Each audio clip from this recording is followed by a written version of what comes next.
자, 이번 영상에서는 기업 분석을 어떻게 하는가에서 매체적 관점에 대해서 좀 이야기를 하도록 하겠습니다. 사실상은 매우 단순하고 기초적인 이야기이긴 하지만 또 주식을 처음 하시는 분들에게는 좀 도움이 될까 싶어서 좀 구분을 해보고요. 추후에 기회가 되면 세부적으로 또 어떻게 활용하는지 이런 것들도 또 배울 수 있을 수 있습니다. 그래서 아마 아시는 분들한테는 뭐 쓸데없는 얘기이긴 하겠지만 모르시는 분들에게 좀 도움이 되고자 하는 내용이니까 참고하시면 될 것 같습니다. 자, 일단은 기업 분석을 할 때에 어떤 매체를 쓰는가라는 부분에서 첫 번째는 전자공시를 사용을 하게 됩니다. 전자공시는 기업들이 공시하는 자료들에 해당을 하죠. 이거를 보게 되는데요. 전자공시에는 공시 매뉴얼이라는 게 들어있기는 합니다. 하지만 기업에 따라서 영업 기밀이니 어쩌니 해가지고 공시를 안 하는 경우도 있을 수 있고요. 어떤 기업들은 이 속에서도 많은 힌트들을 얻을 수 있는 반면에 힌트를 얻기 어려운 경우들도 있습니다. 그래서 요거를 좀 참고를 해야 되는 부분인데요. 근데 이제 우리가 이 20년이라는 역사를 보면 장롱이 생각하기에는 그래요. 공시가 완화됐다. 과거에 비해서는 그런 생각이 듭니다. 우리가 이제 미공개정보법 금지 이 법안이 이제 생기고 나서부터 오히려 공시 체계는 더욱더 강해져야 된다고 봐요. 그런데 좀 후퇴한 면이 없지 않아 있다. 그래서 공시를 전적으로 신뢰하기 어렵다 하는 그런 측면들이 있죠. 그래서 이런 부분들을 좀 봐야 되기 때문에 전자공시 하나 갖고는 사실상 힘들죠. 하지만은 때로는 이 속에서 많은 힌트들이 나오기도 합니다. 그래서 어쨌든 기업은 반드시 전자공시를 체크를 해야 됩니다. 자, 그 다음에 이제 또 보는 매체가 뭐가 있느냐 그러면요. 그 다음에 많이 보는 것이 협회입니다.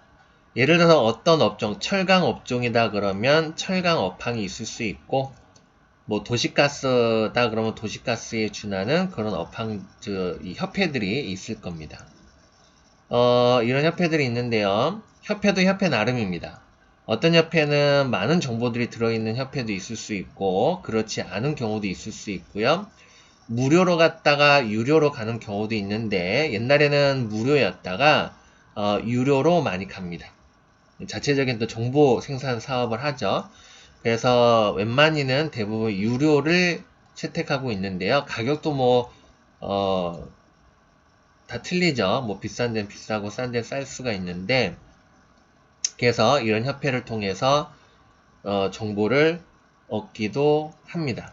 그래서 참고 정도 하시고, 근데 이게 돈의 문제거든요. 사실상은 뭐 정보 양도 뭐 만족도나 이런 부분에서도 뭐 천차만별이기 때문에 뭐 능력이 되면 보는 거고 아니면 아닌 거고 하는 부분이긴 하지만 어쨌든 이 속에서도 나올 수 있죠. 주로 이제 통계나 이런 부분을 체크할 때에 협회 쪽에서의 유료를 또 사용을 하기도 합니다. 언론과 조금 뭐 유사성을 좀 갖기도 하긴 하는데 어쨌든 그렇고 그 다음에가 이제 보는 게 뭐냐 그러면은 언론이죠. 자, 이게 있어요. 그러니까 예전에 그 20년 전에 이런 얘기를 한 적이 있습니다. 경제학을 전공한 그 학도가인데요. 경제를 전공한 학도가인데 그때 당시에 이제 유료 정보 이런 것들이 이제 막 고개를 들기 시작할 때였습니다. 근데 그분 얘기는 이런 거예요. 말이 안 된다. 왜 정보를 돈 주고 파냐? 그냥 공짜로 나눠 갖는 거지. 이런 얘기를 하는 거예요. 왜 그러냐 그러면 나는 그 회사의 주인인데, 그죠? 그러면 당연히 그 회사에서 무슨 일이 벌어지는지는 나는 알 의무가 있는데, 내가 왜 내가 투자하고 있는 회사에 내가 돈 주고 정보를 사야 되느냐? 이런 얘기들을 많이 하죠. 많이 하는데 그럴 수밖에 없는 이유가 뭐냐면, 우리나라 경영은 폐쇄적이죠. 뭐 경영 비밀이 어쩌고저쩌고 이런저런 이유로 정보 생산을 하지 않고요. 정보를 생산한다 하더라도 계층화가 벌어지죠. 친구의 친구. 그렇기 때문에 언론에 많이 의존을 하게 됩니다.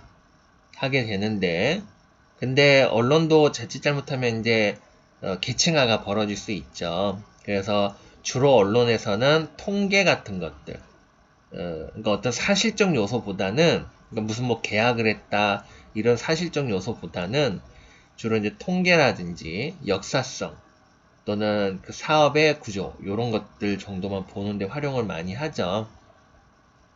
그래서 이제 언론을 많이 보게 되고요. 그 다음에 이제 IR이라고 하죠. 이제 지금부터는 그냥 개별적으로 쓰겠습니다. IR 자료 활동을 하죠. 여기에서도 또 많은 정보가 또 제공이 되는 경우도 있고, 형식적인 경우도 있고, 심지어는 안 하는 경우도 많습니다. 물론 이제 대형 기업들은 IR 활동을 많이 하긴 하는데요. 또 어떤 기업은 하다가 안 하고요. 또 안 하다가 하는 기업도 있어요. 그런 경우는 이제 돈이 필요하면, 돈이 필요하거나 담보력이 필요하면 좀 주주한테 뭔가를 준다는 형식을 취하다가도 필요 없으면 무시해버리는 그런 일들이 많이 벌어집니다. 그래서 이것도 어떻게 활용을 할 것인가 이런 부분에 대해서도 많이 고민이 필요로 하죠. 그 다음에 이제 유료 정보가 있습니다. 유료 정보도 상당히 광범위하고요. 뭐 추상적이긴 한데 하나 좀 예를 들자면 예를 들어서요. 볼펜 내에 스프링이 들어가죠. 이 부품이잖아요. 한계소에 대한 부품인데요. 이 부품 하나를 하나에 대한 정보를 가지고 있는 자료가 있습니다. 이게 보통 페이지 수가요, 몇천 페이지, 몇만 페이지 그럽니다. 이 안에는요, 세계적으로 볼펜을 만드는 기업부터 시작해가지고, 그 기업의 특성이나 등등등 다 나오고, 그 다음에 이게 어디에 쓰여지는지, 이런 것들이 다 나옵니다. 다 나오는데, 이게 가격이 몇백만원에서 몇천만원 정도 합니다. 이거는 이제 전문 분석 기관이라든지, 또는 부자들 시스템에서 사용이 되겠죠. 그래서 요거 가지고 이제 분할을 합니다. 정보를 분할 생산하기도 하고 등등 하게 되죠. 일반인들이 접할 수 없는, 예를 들어서 자동차 한 대를 알기 위해서는 엄청난 규모의 돈이 들어가겠죠. 자동차의 부품 수가 엄청날 테니까. 그래서 그런 부분이 있어서 우리가 일반적으로 접하기는 어려운 부분들이 있습니다. 그러나 어쨌든 이런 것들이 과거형이거든요. 근데 이제 통계라는 게 어느 날 하늘에서 갑자기 떨어지는 것은 아니니까 이렇게 연속성이 있을 수밖에 없고, 그래서 과거 자료가 중요하죠. 그래서 그런 어떤 취지에서 있습니다. 근데 여기서 쭉 보는 것들은 대부분 후행성 지표들이에요. 그거 갖고 이제 추정하는 거죠. 그래서 이제 형이상학적 학문이다 이런 얘기들을 많이 합니다. 그래서 이렇게 이제 하는 방법이 있을 수 있고요. 그 다음에 또 뭐가 있냐 그러면 탐방이라는 방법이 있을 수 있죠. 근데 이 탐방이라는 것이 일반인들에게 탐방을 기회가 많이 없을 뿐더러 또 탐방 이제 허용하는 기업도 많지 않고요. 자기의 이익을 위해서 탐방을 하게 하는 부분이다 보니까 거기에 좀 노림수도 들어 있고요. 그러고 탐방한다 하더라도 일명 말하는 받아쓰기가 되는 거죠. 실질적인 내부의 속성을 들여다보기 어려운. 물론 이제 직장 생활도 하고 관리직도 해보고 나름대로 짬밥이 있으면 그 회사 잠깐 한번 훑어보면 또 이런저런 공식들이 나오는 경우가 있죠. 짬밥이 되면 뭐 그런 측면에서는 뭐 이래저래 도움이 될 수 있다지만 그냥 일반인으로서 생산 구조나 체계나 이런 것들을 모르는 상태에서 가게 되면 그냥 받아쓰기 하러 가는 겁니다.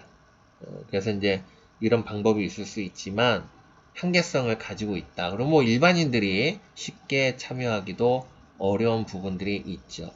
이거 말고도 뭐 여러 가지가 있을 수 있나요? 장롱은 어디에 의존을 하고 있느냐 그러면 전자공시와 언론 이 두 가지를 의존해서 봅니다. 왜 그러냐 그러면 능력이 안 되니까. 그러니까 여러분들하고 같은 입장에 있어요. 그래서 이 두 가지 요소를 가지고 추정하는 겁니다. 추정해서 틀릴 때도 있고 맞을 때도 있는 거죠. 근데 여러분들은 그래요. 정보만 있으면 공부 그딴 거 필요 없다. 돈 벌 수 있다. 그래서 일명 말하는 친구의 친구 이렇게 해서 이제 접근을 하잖아요. 접근을 하는데 어떤 게 돈이 많이 들까요? 정보를 돈 주고 사는 게 많이 들까요? 아니면 친구의 친구를 사는 게 돈이 많이 들어갈까요? 친구의 친구를 사는 게 돈이 더 들어갑니다. 왜냐면 생각해보세요. 내가 정보를 쥐고 있는데 A라는 사람과 B라는 사람이 있는데 처음에는 B가 10,000원을 줬어. 그러니까 얘가 착하다 그래서 얘한테 줬는데 얘가 20,000원을 주네. 그럼 얘한테만 주겠지. 그럼 얘는 30,000원을 불러야 되고 점점점 이게 비용이 올라가는 데다가요. 그런 데다가 아무리 친구의 친구라 할지라도 그게 완벽하냐? 그러지도 않아요. 이를테면 상장 폐지되는 기업에 대해서 장롱은 20여 년 동안 소액주주 운동을 많이 했습니다. 직접 소액주주 운동을 일으키기도 하고 소액주주 운동하는 데에 참여를 해서 활동도 해보고 했단 말이야. 그러면 이제 막 몰리잖아요. 모인단 말이에요. 소액주주들이. 그럼 물어봐요. 너는 왜 물렸냐? 그러면 상당수의 사람들이 친구의 친구예요. 경영자의 친구의 친구든 직원의 친구의 친구든 친구의 친구인 경우가 상당히 많습니다. 오히려 일반인들이 물리는 경우가 많지가 않아요.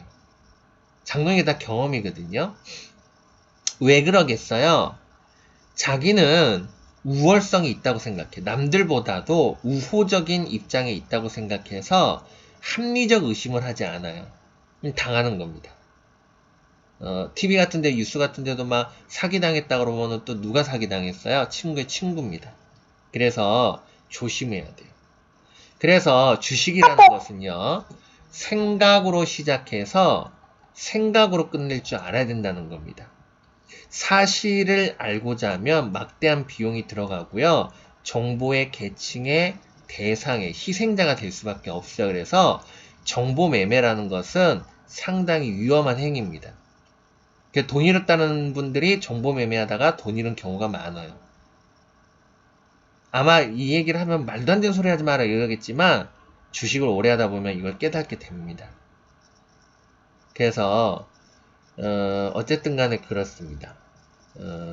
그러고 뭐 현재와 미래는 또 결과는 다를 수 있는 부분이기 때문에 우리가 보고 있는 모든 일체는 다 과거형에 해당하는 거고요.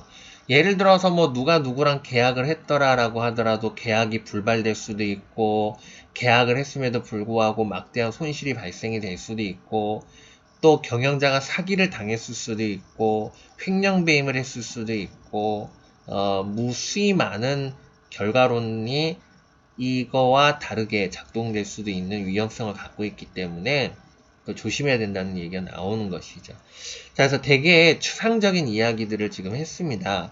추상적인 이야기를 했지만 우리가 이제 세부적으로 전자공시에는 어떤 내용이 있고 각개의 요소를 어떻게 활용할 것인지를 알려면 일단은 대체적으로 어떤 도구들이 있는지를 알고 있어야 되겠죠. 그래서 그런 어떤 개요적인 관점에서 좀 들여다봤다고 보시면 되고요. 나중에 이제 세부적으로 협회는 또 어떻게 또 활용하는지 뭐 등등 해가지고 또 그 방법론들이 있을 거라 생각됩니다. 자, 그래서 오늘 영상은 여기까지 하도록 하겠습니다.